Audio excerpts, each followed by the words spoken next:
करे अपनी बोरियत का खात्मा। कामचोर देवरानी।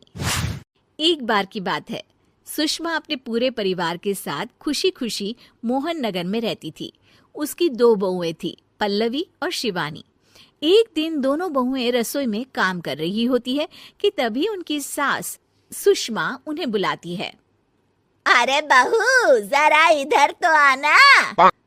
शिवानी, जरा जाकर देखना सासू माँ क्या कह रही हैं। दीदी आप ही देख लो ना जाकर, आपको भी तो सुनाई दे रहा है। अरे मैं आटा गूंद रही हूँ ना, तुम चली जाओ। हाँ तो मैं भी तो सब्जी काट रही हूँ ना दीदी। अरे बहू जल्दी आओ। ओफो, ये तो जाएगी नहीं। मैं ही जाकर देखती हूँ कि क्या करना है। पल्लवी सुषमा के कमरे में जाती है। जी मम्मी जी, क्या हुआ? शाम को घर पर कुछ मेहमान आने वाले हैं, तो तुम अच्छा सा खाना बना लेना बहू। ठीक है मम्मी जी, आप बता दीजिए क्या क्या बनाना है और कितने लोग आ रहे हैं। सुनील की मौसी जी और उनका पूरा परिवार आ रहा है। कुल मिलाकर 3 लोग और हमें मिलाकर हुए 9 लोग। तो अभी से ही तैयारी करना शुरू कर दो। और हाँ, घर की सफाई भी कर देना, हाँ अच्छे से। जी मम्मी जी, सब काम हो जाएगा, आप चिंता मत कीजिए। पल्लवी शिवानी को घर में मेहमान आने वाले हैं इसके बारे में बताती है। क्या 9 लोगों का खाना बनाना होगा, घर की सफाई करनी है? बाप रे, सासू माँ ने तो हमें घर की नौकरानी ही समझ कर रखा है। ऐसा नहीं बोलते शिवानी, हम इस घर की बहू हैं और घर के काम करना हमारा फर्ज है। दीदी तो है ही सासू माँ की चमची, जब देखो सासू माँ सासू माँ। मैं तो इतना सारा काम नहीं करने वाली।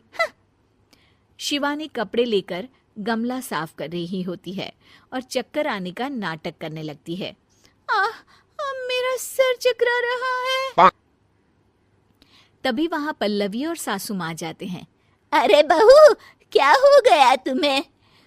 मम्मी जी, बहुत तेज सर में दर्द हो रहा है।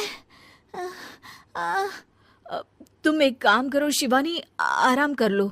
नहीं नहीं दीदी, घर में मेहमान आने वाले हैं, मुझे आपकी मदद करनी चाहिए। अरे कोई बात नहीं शिवानी, तुम आराम कर लो, मैं सब काम कर लूंगी। ठीक है दीदी, अगर आप इतना कह रही हैं तो आराम कर लेती हूँ। शिवानी आराम से अपने कमरे में मैगजीन पढ़ रही होती है। इसे कहते हैं आराम की जिंदगी। इतना सारा काम। चलो सारा काम खत्म हो गया, शिवानी को देख आती हूँ। शिवानी अपने कमरे में ईयरफोन में गाने सुनते सुनते सो जाती है और उसके साइड में मैगजीन भी रखी होती है। पल्लवी वहां आ जाती है और वो सब देखती है। ओहो, तो मतलब सब काम चोरी का बहाना था। अभी बताती हूँ इसको। घर का सारा काम मुझे करना पड़ा और ये महारानी यहाँ मैगजीन पढ़ रही है, गाने सुन रही है। पल्लवी रसोई से एक प्लेट और चम्मच लेकर आती है और शिवानी को थाली बजाकर उठाने लगती है। शिवानी अचानक से उठती है। उठ गई महारानी, गाने भी सुन लिए, मैगजीन भी पढ़ ली। तुम तो बहुत बड़ी झूठी निकली शिवानी। तुमने सर दर्द का बहाना बनाया ताकि काम करने से बच सको। हाँ बनाया बहाना, तो क्या करती, इतने सारे काम करती। मुझे कोई शौक नहीं है चापलूसी का। क्या चापलूसी? तुम्हें लगता है कि मैं सारे काम चापलूसी के लिए कर रही हूँ? नहीं तो क्या। तभी वहां सासू माँ आ जाती हैं।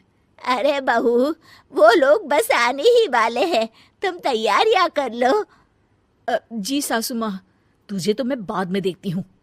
सब खाना खाने बैठते हैं और खाना शुरू करते हैं। तभी सुनील की मौसी बोलती है। वाह भाई वाह, खाना तो बहुत ही अच्छा बना है सुषमा जी, एक एक चीज में क्या स्वाद है। ये सुनकर शिवानी मुंह बना लेती है। उसे अपनी जेठानी की इतनी तारीफ रास नहीं आती। आपकी बहुएं तो बहुत ही अच्छा खाना बनाती हैं। हाँ बनाती तो दोनों ही अच्छा है, पर आज ना ये सारा खाना बड़ी बहू ने बनाया है। छोटी बहू की तबीयत ठीक नहीं थी, सो इसलिए। मानना पड़ेगा सुषमा जी, आपकी बड़ी बहू तो बहुत ही गुणवान है। पल्लवी की तारीफ सुनकर शिवानी को जलन होती है। पल्लवी ये सुनकर खुश हो जाती है और शिवानी की तरफ देखकर उसे चिढ़ाती है। कुछ देर बाद मेहमानों के जाने का वक्त हो जाता है। मौसी जी सबके लिए उपहार लाई होती है। वो सबको शगुन के पैसे देती हैं और अंत में पल्लवी के पास आती है।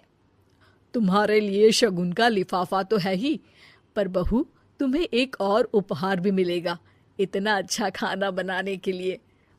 मौसी अपने सोने के कंगन निकालकर पल्लवी को पहना देती है। ये लो, ये मेरे मनपसंद कंगन है, अब से ये तुम्हारे हुए। धन्यवाद मौसी जी।